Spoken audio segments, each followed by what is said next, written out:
پر شامل کرتے ہیں ملک محمد عمران کی اس رپورٹ سے۔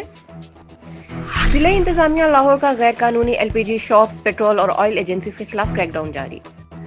مارچ 2024 سے لے کر اب تک 171 استغاثہ جمع، مقدمات کا اندراج۔ ڈی سی لاہور رافعہ حیدر کی ہدایت پر سول ڈیفنس کی ٹیموں کی شہر بھر میں کاروائیاں۔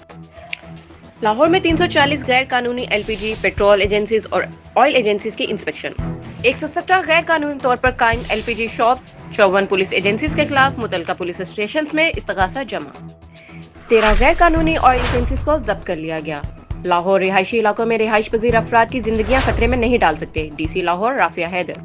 شہر بھر میں غیر قانونی طور پر قائم ایل پی جی شاپس اور آئل ایجنسیز کے خلاف بلا تفریق کاروائیاں جاری رہیں گی، ڈی سی لاہور رافعہ حیدر۔ شہری غیر قانونی طور پر ایل پی جی شاپس کی نشاندہی کر کے فوری سوشل میڈیا پر ٹیگ کر کے ہمیں اطلاع دیں، ڈی سی لاہور رافعہ حیدر۔